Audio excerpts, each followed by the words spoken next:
Parliamentary reporter dictation number 9, and the dictation speed is 140 words per minute.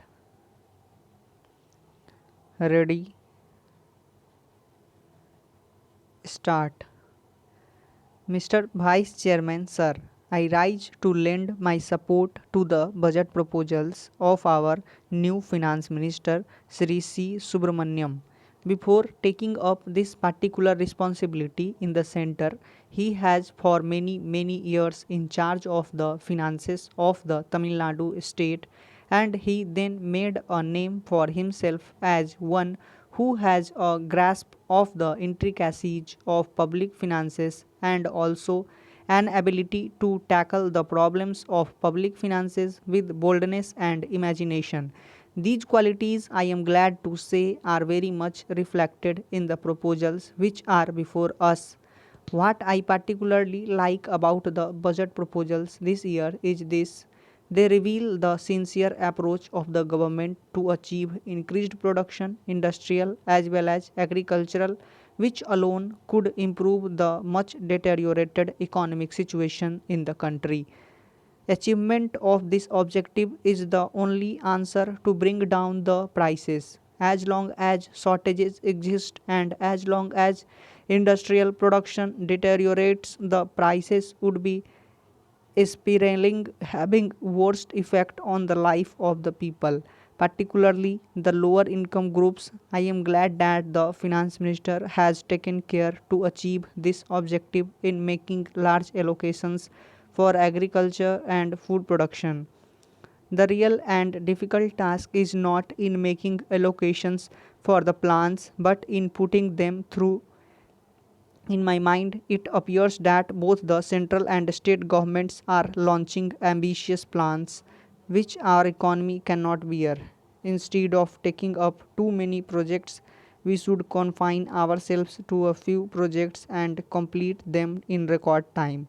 By doing so, we would not only be saving a lot of money in establishments but would be able to reap the fruits sooner to enable us to proceed further. In this connection, I also wish to make an appeal to the central government through you, sir, that it should identify certain important projects as national projects and allot more money for their early completion. Although we have attained independence nearly 40 years ago, we are still depending upon food imports. We seem to have spent about 4 to 500 crores during the last year on the import of food grains. It is indeed a very unhappy and unsatisfactory situation in which we are still placed. Instead of spending hundreds of crores on food imports, and that too in the form of a scarce and valuable foreign exchange, why not we complete those of our projects already under execution? For instance, our Nagarjun Sagar project in Andhra Pradesh has been taken up in the year 1956 and still it is incomplete. We have no money to complete the canals. The original estimate to complete this project was 90 crores, whereas we have already spent rupees 190 crores due to the inordinate delay and price spiral year after year. Every year, a meager sum of about 5 to 10 crores of rupees is allotted for this project by the state government, out of which 5 to 6 crores go for the salaries of the staff working in the project and canals divisions. The present estimate is that we still need rupees 140 crores to complete this project in its entirety, when another 10 lakhs of acres would come under cultivation.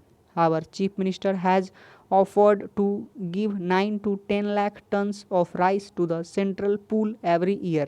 In case the center provides a special aid of at least rupees 100 crores, the center, I believe, will therefore be wise to accede the repeated requests of our Chief Minister to consider the Nagarjun Sagar project as a national project and allot more funds outside the plan.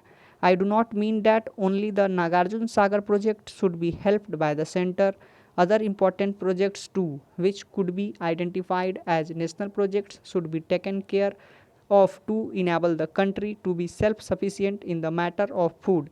Likewise, the power problems should also be tackled on a national scale. The recent coming into operation of regional grids is a welcome development.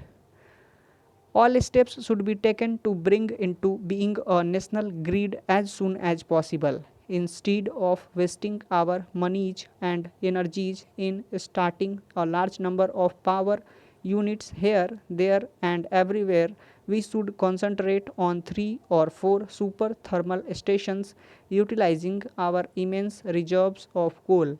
This would free us from the anxieties associated with the vagaries of rainfall and enable us to meet the ever growing requirements of power for our industry and agriculture.